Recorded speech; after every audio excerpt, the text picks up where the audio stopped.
नमस्कार दोस्तों, स्वागत है आपका हमारे YouTube चैनल तंत्र मुक्त रेमेडीज में। दोस्तों, आज की वीडियो में हम आपको बताएंगे तंत्र की सबसे बड़ी देवी माँ बगलामुखी साधना। यह साधना कैसे और क्यों की जाती है, संपूर्ण जानकारी दी गई है। इस वीडियो के साथ अंत तक जुड़े रहे।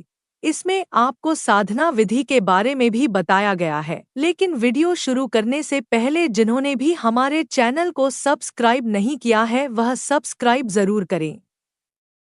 माँ बगलामुखी साधना हिंदू धर्म में 10 महाविद्याओं, महान ज्ञान देवियों में से एक माँ बगलामुखी को समर्पित एक गहन और गूढ़ आध्यात्मिक अभ्यास है। माँ बगलामुखी को एक शक्तिशाली देवी के रूप में पूजा जाता है जो आंतरिक और बाहरी दोनों तरह के विरोधियों या नकारात्मक शक्तियों को पंगु बनाने, बेअसर करने और नियंत्रित करने की ऊर्जा का प्रतीक है। उनकी साधना, आध्यात्मिक अभ्यास, कठिनाइयों, शत्रुओं और हानिकारक प्रभावों पर सुरक्षा, विजय और महारत हासिल करने के लिए की जाती है। यह अभ्यास तंत्र में विशेष रूप से महत्वपूर्ण है, एक रहस्यमय परंपरा जो भक्ति, अनुष्ठान और ध्यान के माध्यम से अव्यक्त आध्यात्मिक शक्तियों के जागरण पर जोर देती है। माँ बगलामुखी, जिन्हें पीतांबरा देवी भी कहा जाता है, को पीले वस्त्र पहने एक उज्ज्वल देवी के रूप में दर्शाया गया है, इसलिए इसका नाम पीतांबरा है। उन्हें अक्सर एक आज्ञाकारी मुद्रा में दिखाया जाता है, अपने विरोधियों को वश में करने और उनकी नकारात्मकता को शांत करने के लिए एक हथियार पकड़े हुए। उनकी प्रतिष्ठित छवि में उन्हें जीभ पकड़कर दुश्मन को स्थिर करते हुए दिखाया गया है, जो हानिकारक भाषण और प्रभाव को नियंत्रित करने की उनकी शक्ति का प्रतीक है। हिंदू परंपरा में बगलामुखी स्तंभन शक्ति का प्रतिनिधित्व करती हैं, जो स्थिरता और दमन की दिव्य ऊर्जा है, जिसका उपयोग विरोध को बेअसर करने, चुनौतियों पर विजय पाने और सद्भाव लाने के लिए किया जाता है। उनकी साधना न केवल भौतिक शत्रुओं को हराने के लिए है, बल्कि क्रोध, ईर्ष्या, लालच और अज्ञानता जैसे आंतरिक शत्रुओं पर विजय पाने के लिए भी है। बगलामुखी साधना का उद्देश्य हानिकारक शक्तियों को उनके मार्ग में रोकना है, चाहे वे शत्रुतापूर्ण व्यक्तियों जैसे बाहरी स्रोतों से उत्पन्न हों या नकारात्मक विचारों जैसे भीतर से। हिंदू विचार में वाणी एक शक्तिशाली शक्ति है और माँ बगलामुखी का जीभ पर नियंत्रण शब्दों की शक्ति पर महारत का प्रतीक है। आध्यात्मिक आकांक्षी लोगों के लिए यह नियंत्रण महत्वपूर्ण है, क्योंकि बेलगाम भाषण कर्म के परिणामों को जन्म दे सकता है, जबकि बाहरी जीत इस अभ्यास का एक महत्वपूर्ण पहलू है। अंतिम लक्ष्य आंतरिक परिवर्तन है। नकारात्मक प्रवृत्तियों का सामना करके और उन्हें वश में करके साधक अपने उच्च स्व के साथ जुड़ जाता है। तंत्र परंपरा के हिस्से के रूप में इस साधना में शक्ति, दिव्य स्त्री ऊर्जा की पूजा शामिल है और अव्यक्त आध्यात्मिक शक्तियों के जागरण के माध्यम से आत्म साक्षात्कार पर जोर दिया जाता है। बगलमुखी साधना पूजा का एक आकस्मिक या साधारण रूप नहीं है। इसे एक तांत्रिक साधना माना जाता है, जिसके लिए अनुशासन, मार्गदर्शन और इरादे की शुद्धता की आवश्यकता होती है। वे जो मुक्ति या आध्यात्मिक विकास चाहते हैं। पीला रंग माँ बगलामुखी से जुड़ा हुआ है और उनकी साधना के लिए शुभ माना जाता है। सूर्य और जीवन शक्ति का प्रतिनिधित्व करता है। सफलता और बाधाओं पर विजय से जुड़ा हुआ है। ध्यान के दौरान ध्यान और स्पष्टता को बढ़ाना। अनुष्ठानों के दौरान पीले कपड़े, फूल और प्रसाद का उपयोग आम तौर पर माँ बगलामुखी की ऊर्जा से जुड़े पवित्र माहौल को बनाने के लिए किया जाता है। बगलामुखी साधना उचित तकनीक और समझ सुनिश्चित करने के लिए एक योग्य आध्यात्मिक शिक्षक, गुरु के मार्गदर्शन में सबसे अच्छी तरह से की जाती है। शारीरिक और मानसिक शुद्धता बनाए रखें, नैतिक आचरण का पालन करें और यदि आवश्यक हो तो आहार प्रतिबंधों का पालन करें। माँ बगलामुखी की तस्वीर या मूर्ति के साथ एक समर्पित वेदी स्थापित करें। साथ ही पीले कपड़े, फूल, धूप और अन्य प्रसाद रखें। बगलमुखी साधना का केंद्रीय पहलू उनके मंत्र का जाप करना है, जो उनकी दिव्य ऊर्जा का आह्वान करता है। आम तौर पर मंत्र का जाप एक निश्चित संख्या में, जैसे 108, 1000 या 1,25,000 बार, माला, प्रार्थना की माला का उपयोग करके किया जाता है। मां बगलामुखी साधना शत्रुओं, काले जादू और नकारात्मक शक्तियों को बेअसर करता है। कानूनी लड़ाई, विवादों और प्रतिस्पर्धी स्थितियों में सफलता सुनिश्चित करता है। साधकों को अपनी वाणी का प्रभावी और बुद्धिमानी से उपयोग करने में सक्षम बनाता है। आंतरिक संघर्षों को कम करता है, जिससे स्पष्टता और आध्यात्मिक विकास होता है। ईश्वरीय हस्तक्षेप का आह्वान करके पिछले कर्मों के प्रभाव को कम करता है। साधना कभी भी दुर्भावनापूर्ण या स्वार्थी उद्देश्यों से नहीं की जानी चाहिए, क्योंकि आध्यात्मिक ऊर्जा का दुरुपयोग करने से कर्म संबंधी परिणाम हो सकते हैं। उचित मार्गदर्शन के बिना अनुष्ठान भ्रम या अनपेक्षित प्रभावों को जन्म दे सकते हैं। अभ्यासकर्ताओं को प्रभावी परिणामों के लिए अनुशासन बनाए रखना चाहिए और निर्धारित दिनचर्या का पालन करना चाहिए। केवल स्थिर मन और आध्यात्मिक उन्नति की सच्ची इच्छा रखने वाले लोगों को ही इस साधना का प्रयास करना चाहिए। समकालीन समय में मां बगलामुखी साधना उन व्यक्तियों के लिए प्रासंगिक बनी हुई है जो सांत्वना, सुरक्षा और सशक्तिकरण चाहते हैं, चाहे वह जीवन की चुनौतियों पर काबू पाना हो, पिछले आघातों से उबरना हो या सफलता प्राप्त करना हो। यह साधना दिव्य ऊर्जा के साथ जुड़ने और सकारात्मक परिवर्तन प्रकट करने का मार्ग प्रदान करती है। इसके अतिरिक्त कई आधुनिक साधक मनोवैज्ञानिक लाभों जैसे बेहतर ध्यान, कम चिंता और बढ़े हुए आत्मविश्वास के लिए बगलामुखी साधना की ओर रुख करते हैं।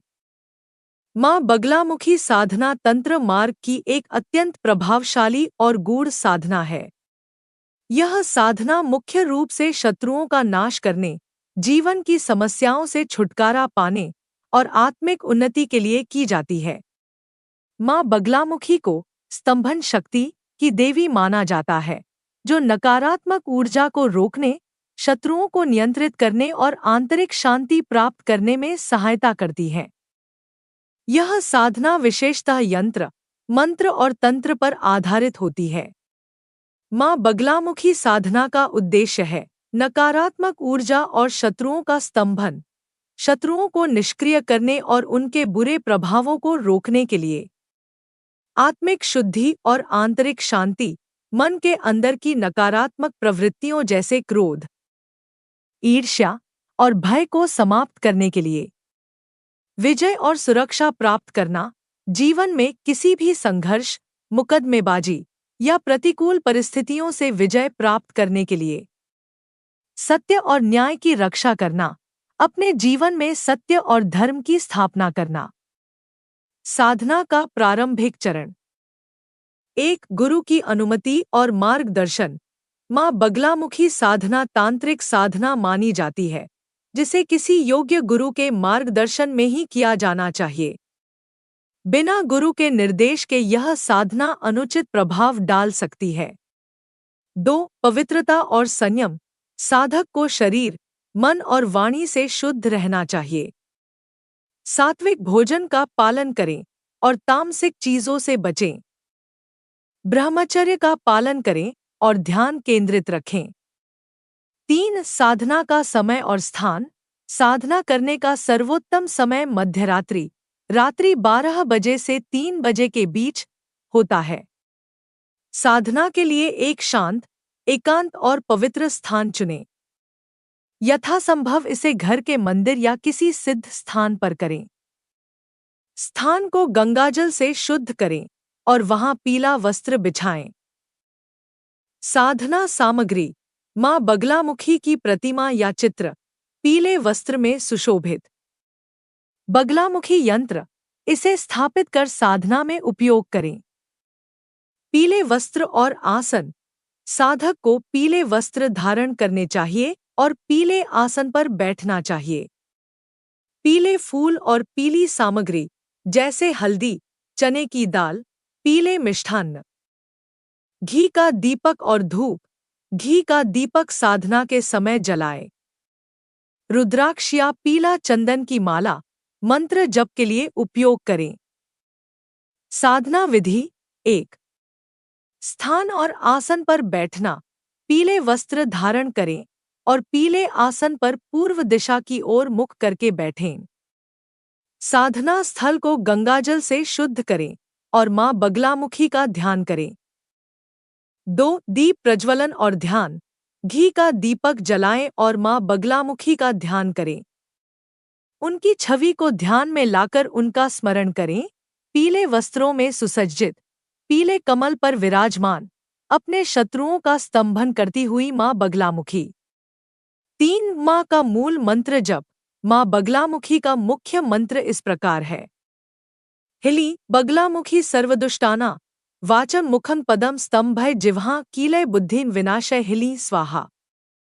मंत्र का अर्थ।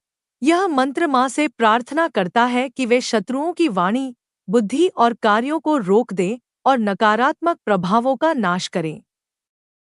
प्रतिदिन 108 बार मंत्र का जाप करें। यदि अनुष्ठान कर रहे हैं तो मंत्र की संख्या 1,25,000 या अधिक हो सकती है। मंत्र जप के दौरान मां बगलामुखी की छवि को ध्यान में लाएं। कल्पना करें कि वे आपकी समस्याओं और शत्रुओं को समाप्त कर रही हैं और आपको आशीर्वाद दे रही हैं। 5। यंत्र पूजन। मां बगलामुखी यंत्र को हल्दी और चंदन से अभिषेक करें। यंत्र के सामने मंत्र का जाप करें और इसे अपनी साधना का केंद्र बनाएं। 6। हवन।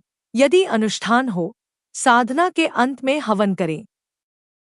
प्रत्येक मंत्र के 10वें भाग के अनुसार आहुति दें। जैसे यदि आपने 1,25,000 मंत्र जाप किए हैं तो 12,500 आहुति दें। हवन सामग्री में घी, हल्दी, पीले चावल और गुड़ का उपयोग करें। 7। समर्पण और आरती। साधना के अंत में मां बगलामुखी की आरती करें। उनके चरणों में अपनी सभी इच्छाएं और समस्याएं अर्पित करें और उनसे आशीर्वाद प्राप्त करें। साधना के दौरान विशेष सावधानियां। पवित्रता बनाए रखें। साधना के दौरान मन, वचन और कर्म से पवित्र रहें। गुप्त रखें। साधना के बारे में दूसरों को न बताएं। यह साधना अत्यंत गोपनीय मानी जाती है। नकारात्मक भावनाओं से बचें। साधना को किसी गलत या अनैतिक उद्देश्य के लिए न करें। ऐसा करना आपके लिए हानिकारक हो सकता है। नियमितता बनाए रखें। साधना को अधूरा न छोड़ें। एक बार शुरू करने के बाद इसे निर्धारित समय तक पूरा करें। मां बगलामुखी साधना अत्यंत शक्तिशाली और गूढ़ साधना है जो साधक को नकारात्मकता से मुक्ति, आत्मिक शांति और सफलता प्रदान करती है। यह साधना न केवल बाहरी शत्रुओं को परास्त करने में सहायक है, बल्कि आंतरिक शत्रुओं जैसे क्रोध, भय और मोह को भी समाप्त करती है। साधना करते समय शुद्धता, श्रद्धा और धैर्य का पालन करें और इसे हमेशा सकारात्मक उद्देश्य के लिए ही करें। मां बगलामुखी की कृपा से साधक के जीवन में हर समस्या का समाधान संभव है। मां बगलामुखी साधना एक परिवर्तनकारी आध्यात्मिक अभ्यास है जिसमें भक्ति, अनुशासन और दिव्य हस्तक्षेप का संयोजन होता है। मां बगलामुखी की कृपा का आह्वान करके साधक नकारात्मकता को बेअसर कर सकते हैं, बाधाओं को दूर कर सकते हैं और सांसारिक और आध्यात्मिक दोनों तरह की सफलता प्राप्त कर सकते हैं। हालांकि इस साधना के लिए ईमानदारी, नैतिक आचरण और ज्ञानी गुरु के मार्गदर्शन की आवश्यकता होती है। इसके मूल में बगलामुखी साधना साधक को बाहरी संघर्षों से परे जाने और मन की आंतरिक प्रतिकूलताओं पर विजय प्राप्त करने की शिक्षा देती है, जो अंततः मुक्ति और आत्मसाक्षात्कार की ओर ले जाती है। धन्यवाद दोस्तों, आज की वीडियो यही समाप्त करते हैं। आशा करते हैं आपको हमारी वीडियो पसंद आई हो। मिलते हैं आपसे हमारी अगली वीडियो में। यदि और भी साधनाओं के बारे में जानकारी प्राप्त करना चाहते हैं तो जुड़े रहे हमारे चैनल के साथ।